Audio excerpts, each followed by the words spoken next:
Hello everyone, welcome to our channel UGC NET वाला। हमारी restart series चल रही थी और रीस्टार्ट सीरीज में हमने लॉजिकल रीजनिंग को कर रहे थे और लॉजिकल रीजनिंग में हमने दो भागों में बांटा था, एक तो वेस्टर्न लॉजिक, एक एंडियन लॉजिक। वेस्टर्न लॉजिक हमारा कंप्लीट हो गया है, थोड़ा रह गया वेन डायग्राम जो हम मैथमेटिकल वाले में देखेंगे।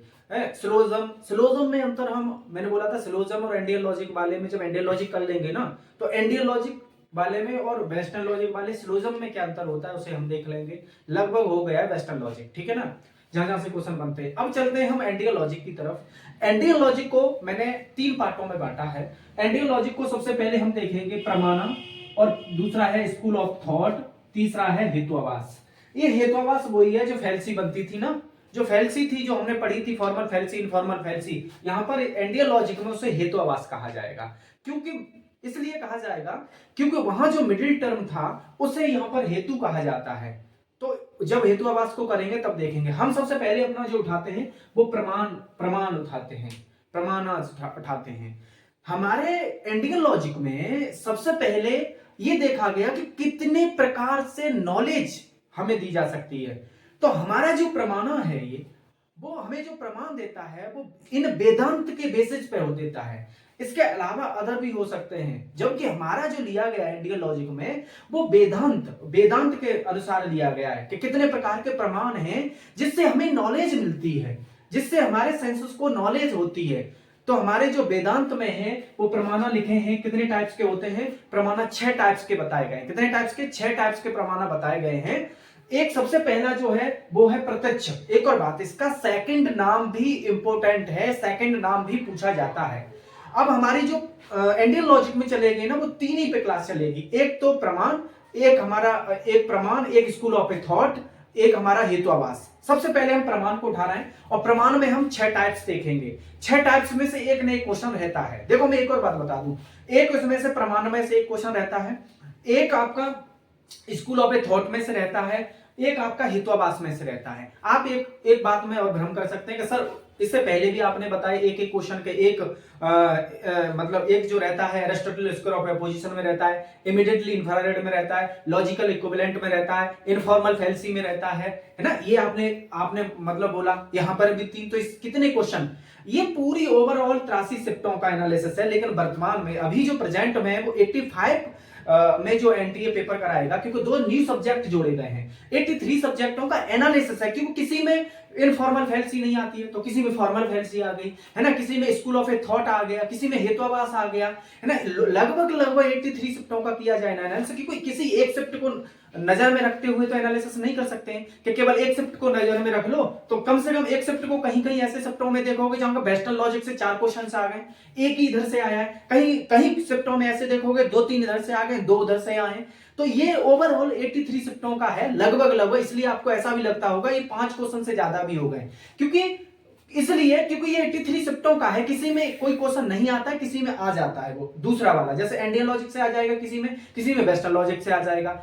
समझ रहे होंगे मेरी बात को। अब मैंने बोला कि इंडियन लॉजिक में हम देखते हैं प्रमाण हमारे कितने? ये बेसिस ऑफ है वेदांता, वेदों के अनुसार। हम जो वेदांत है, हमारा जो वेद है, उनके अनुसार हमें कितने प्रकार से हमें नॉलेज प्राप्त हो सकती है।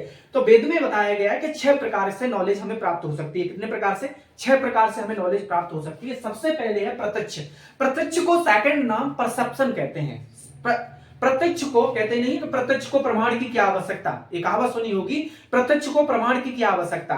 वही है प्रत्यक्ष। प्रत्यक्ष मतलब हमारी आंखों से, कानों से, नाक से, मतलब आंख, नाक, कान जो हम देख रहे हैं ना, आंखों से हम देख रहे हैं ना, वो हमारे लिए वो हमारे लिए क्या नॉलेज का काम कर रहा है। समझ रहे हैं ना? इससे हमें नॉलेज प्राप्त होती है। प्रत्यक्ष को प्रमाण की क्या आवश्यकता। सेकंड नाम है इसका परसेप्शन, ठीक है ना। सेकंड है हमारा अनुमाना। अनुमाना को हम सेकंड कहते हैं इन्फ्रेंसेस का मतलब अनुमान के बेसिस पे कुछ चीज आपने अनुमान लगा लिया। जैसे जैसे एनटीए में जैसे पेपर होते हैं और आप देखते हैं कट ऑफ का आना, कट ऑफ आप पुरानी कट ऑफ किसी भी पेपर के, चाहे वो एनटीए का पेपर हो, चाहे वो नेट का पेपर हो, चाहे फिर वो मतलब आपका किसी भी कॉम्पिटिटिव एग्जाम का हो, यूपीएससी हो, पीसीएस हो, आर हो, एआर हो, पुलिस हो, किसी का भी एग्जाम को हो, आप पिछली कट ऑफ को उठा के अनुमान लगा लेते हो कि इस बार इतनी कट ऑफ रहेगी।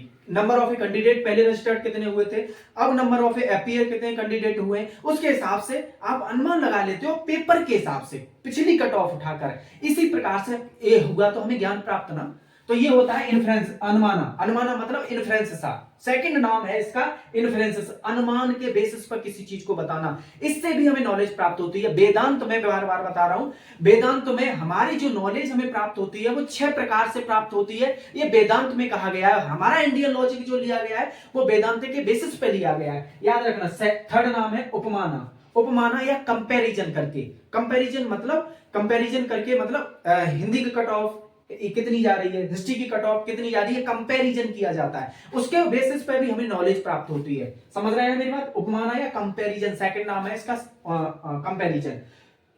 चौथा है शब्दा, शब्दा का मतलब वर्बल टेस्टमनी, शब्द मतलब शब्दा, जैसे शब्द जो लिखे हुए हैं ओरल हो सकते हैं, मैं बोल रहा हूं ओरल हो सकते हैं, लिखित हो सकते हैं, रिटन में हो सकते हैं, जो शब्द मतलब कहीं पर जैसे किसी भी किताब में ये वाली बात लिखी हुई है, इसलिए हमें ज्ञान प्राप्त हुआ। हमें दादा परदादा या और उनसे पीढ़ियों के नाम याद नहीं है, लेकिन हमारे पापा के नाम पे उनका नाम है, शब्द लिखा हुआ है, परदादा उनके पिता का नाम लिखा हुआ है, इस वजह से हमें नॉलेज प्राप्त हुई। शब्द लिखे हुए हैं, इसके बेसिस पे हमें नॉलेज प्राप्त होना होता है शब्द।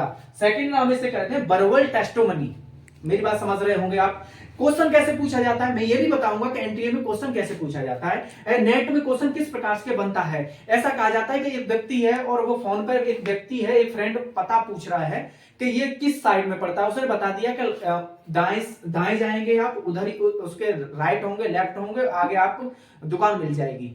तो ये किस प्रकार की नॉलेज है, किस प्रकार की नॉलेज है, ये सब बोली गई है। ओरल भी शब्द हो सकते हैं, रिटन भी शब्द हो सकते हैं, ओके ना। ये क्वेश्चन एनटीए का नेट में पूछा गया, ये किसी शिफ्ट में क्वेश्चन है। शब्द के बेसिस पर जो ज्ञान प्राप्त होता है उसे कहते हैं शब्द या वर्बल टेस्टोमनी। आगे होता है अर्थपत्ति, इंप्लीकेशन। इंप्लीकेशन अर्थपत्ति का मतलब अर्थ निकालना, अर्थ निकाल लेना उसका। जैसे क्वेश्चन पूछा जाता है, जैसे कि कोई व्यक्ति है, मतलब आपके सामने बिल्कुल नहीं पढ़ता है, आपके सामने बिल्कुल नहीं पढ़ता है, लेकिन उसके नंबर अच्छे आते हैं, चाहे वो हाई स्कूल हो, इंटरमीडिएट हो, एकेडमिक हो, चाहे कॉम्पिटिटिव हो, उसके नंबर अच्छे आते हैं, तो आपने अर्थ निकाल लिया कि शायद ये हमारे सामने नहीं पढ़ता, ये शायद रात में पढ़ता होगा।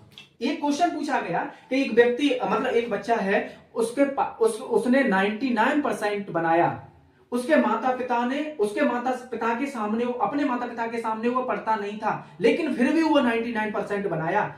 तो मतलब इसमें किस प्रकार का प्रमाण है, तो किस प्रकार का है, ये आपका है अर्थपत्ति, अर्थ निकाल लिया। एक क्वेश्चन और पूछा जाता है इंपोर्टेंट, देवदत्त खाते खाते मोटा होता जा रहा है, देवदत्त खाते खाते मोटा होता जा रहा है, मतलब देवदत्त हमारे सामने नहीं खाता है या दोस्तों के सामने नहीं खाता, फिर भी मोटा होता जा रहा है। इसका अर्थ निकाल लिया कि उसमें आता था कि देवदत्त सभी के सामने नहीं खाता, लेकिन फिर भी मोटा होता जा रहा है।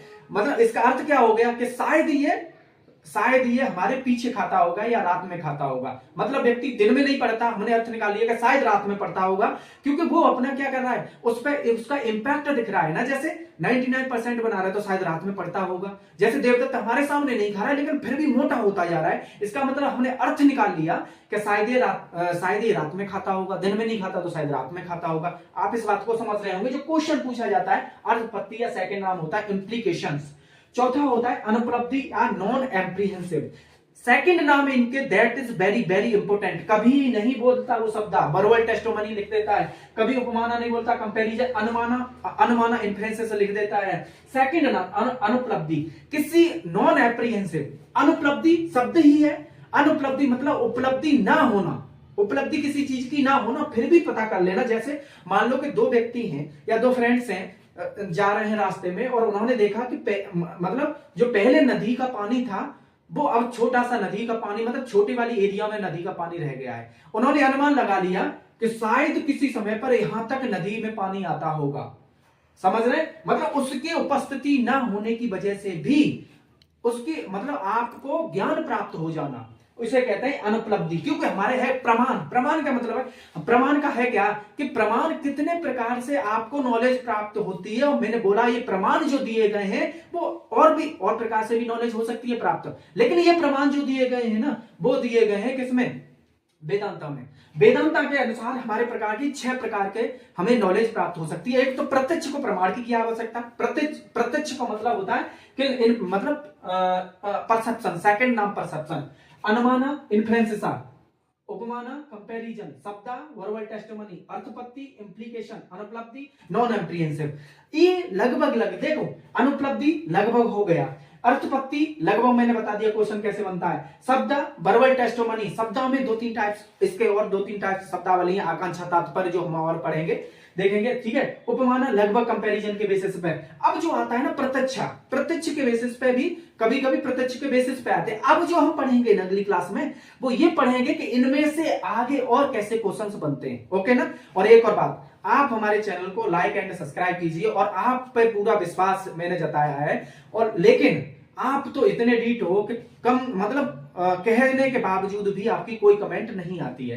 या ये केवल मतलब linear communication, one liner communication हो रहा है, 2 वे कम्युनिकेशन होता है तभी पता चलता है। क्योंकि जब तक आप कम से कम कमेंट नहीं करेंगे, कमेंट करके नहीं बताएंगे कि मतलब क्लास समझ में आ रही है, तब तक हमारी तरफ से भी हम यही समझेंगे कि बेस्ट है। आपको ही फीडबैक, आपका एक कमेंट ही हमारे लिए फीडबैक होता है, नहीं तो ये वन वे कम्युनिकेशन है, मैं पढ़ा के चला जाऊंगा और आपको समझ, मैंने बोला कि कम से कम इससे कमेंट करने से ना तो हमें हमारे चैनल को बहुत ज्यादा पैसा मिलता है, आप ये सब समझदार हैं, ये कहने वाली कोई बात है ही नहीं इसमें, है ना।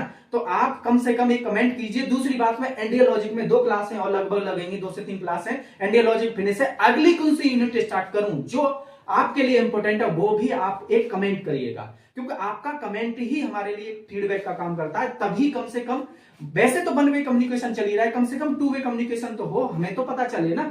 तो मुझे आप पे पूर्ण विश्वास है। फिर दोबारा से आप लाइक एंड सब्सक्राइब एंड आप कमेंट जरूर करेंगे, एक कमेंट, कम से कम एक कमेंट, क्योंकि आपको बाबू सोना टमाटर पुदीना के अलावा, पूरी सब्जी मंडी के अलावा 1 सेकंड का टाइम होगा जिसपे आप क्लास देखते हैं, तो कम से कम कमेंट तो करते हैं। वहां तो 1 घंटे 2 घंटे 3 घंटे कितनी कमेंट हो रही है, कम से कम एक कमेंट करके ये तो पता चलेगा कि आपका फीडबैक हमें ये बताएगा कि हमें कितना मतलब अपने आप को समझ में आ रहा है, हमारा कितने मतलब जो दिया हुआ जो भी मटेरियल है, जो कंटेंट है, या हमारी जो भी क्लास है आपको कितनी बेनिफिशियल हो रही है, और अगली कौन सी यूनिट स्टार्ट करें ये भी आप कमेंट में बता देना, ठीक है। तो मुझे आप पे पूर्ण विश्वास है आप कमेंट करेंगे, ओके। मिलते हैं अगले एपिसोड में, बाय।